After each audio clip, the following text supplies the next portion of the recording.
ವಿಚಾರದಲ್ಲಿ ನಾವು ಭಾಳ ಗೌರವ ಕೊಟ್ಬಿಟ್ಟು MLS ಹೇಳ್ತಾರೆ ಅಂತ ಅಂದ್ಬಿಟ್ಟು ಅವ್ರು ಏನು ಹೇಳಿದ್ರು, ಒಂದು ಟೆಕ್ನಿಕಲ್ ರಿಪೋರ್ಟ್ ಮಾಡಿ ಅಂತ ಅಂದರು. ಟೆಕ್ನಿಕಲ್ ರಿಪೋರ್ಟ್ ಆದ್ಮೇಲೂ ಕೂಡ ಅವರು ಸ್ಟ್ರೈಕು ಮತ್ತೊಂದೆಲ್ಲ ಮಾಡಿದ್ರು. ಅವ್ರೇನು ಮಾಡ್ತಾ ಇದ್ದಾರೆ ಅನ್ನೋದು ನನಗೆ ಅರಿವಿದೆ. ಇದು ಸರ್ಕಾರದ ನಿಲುವು.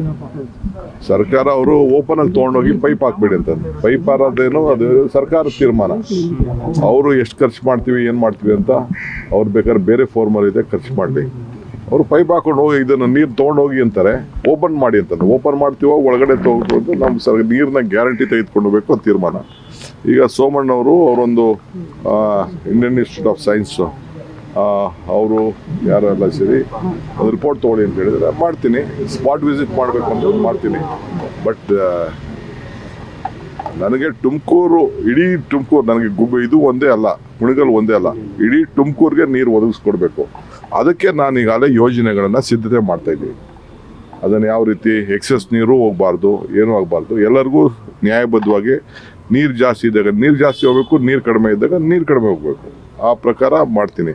ನನಗೆ ಕುಣಿಗಲ್ ಎಷ್ಟು ಮುಖ್ಯನೋ ಅಷ್ಟು ತುರುವೇಕೆರೆನೂ ಅಷ್ಟೇ ಮುಖ್ಯ, ಗುಬ್ಬಿನೂ ಅಷ್ಟೇ ಮುಖ್ಯ, ದಕ್ಷಿಣನೂ ಅಷ್ಟೇ ಮುಖ್ಯ. ಎಲ್ಲ ಕಡೆನೂ ಕೂಡ ತುಮಕೂರಿಗೆ ಏನಾಗಬೇಕು ಆ ಕೆಲಸ ಮಾಡೋಕ್ಕೆ ನಾನು ಬದ್ಧನಾಗಿದ್ದೀನಿ. ಸಮಸ್ಯೆ ಎಲ್ಲ ಬಗೆಹರುತ್ತೆ. ಅದಕ್ಕೆಂದ್ರೆ ಸಿಎಂ ಎಲ್ಲ ಬಿಡೋದು ಬಿಟ್ಟು ಎಲ್ಲ ಕಾಮಗಾರಿ ಬಿಟ್ಟು ಇದೊಂದು ಮಾಡಿ ಅಂತ ಹೇಳಿದ್ರು. ಯಾವುದು ಹೇಮಾವತಿ ಲಿಂಕ್ ಇದೆ. ಹೇಮಾವತಿ ಈಗ ನೋಡಿ, ನಮ್ಮ ಸರ್ಕಾರ ಇದ್ದಾಗ ನಾವು ಮಾಡಿದ್ದೋ, ಅವ್ರ ಸರ್ಕಾರ ಬಂದ್ಮೇಲೆ ನಿಲ್ಸಿದ್ರು. ನಮ್ಮದು ಮೆಡಿಕಲ್ ಕಾಲೇಜ್ನ ನಿಲ್ಸಿದ್ರು, ಬೇರೆ ಬೇರೆ ಎಲ್ಲ ಚೇಂಜ್ ಮಾಡಿದ್ರು. Government is the wish of the government. ನಾನು ಅವ್ರದ್ದೇನು ಏನು ಮಾಡೋಕ್ಕಾಗ್ತದೆ. ಯಡಿಯೂರಪ್ಪನವ್ರು ನಮಗೆ ಪ್ರಾಮಿಸ್ ಮಾಡಿದ್ರು, ಮೆಡಿಕಲ್ ಕಾಲೇಜು ಆಯ್ತಪ್ಪ ನಾನು ಮುಂದುವರ್ಸ್ತೀನಿ, ಬಜೆಟಲ್ಲಿದ್ದು. ಈಗ ಅವರು ಮಾಡಲೇ ಇಲ್ಲ, ಎತ್ಕೊಂಡೋಗಿ ಚಿಕ್ಕಬಳ್ಳಾಪುರ ಹಾಕಿದ್ರು. ಹಂಗೆ ಹಿಂದೆ ಕುಮಾರಸ್ವಾಮಿ ಗೌರ್ಮೆಂಟಲ್ಲಿ ಕ್ಯಾನಲ್ ಆಗಿತ್ತು, ನಾನು ಮಿನಿಸ್ಟ್ರಿ ಇದ್ದಾಗೆ ಆಗಿತ್ತು, ಅದು ನಿಲ್ಲಿಸಿದ್ರು. ಈಗ 600ರಿಂದ 900 ಕೋಟಿ ರೂಪಾಯಿ, 1000 ಕೋಟಿ ರೂಪಾಯಿ ಆಗಿದೆ. ಅದಕ್ಕೆ ಯಾರು ಜವಾಬ್ದಾರಿ?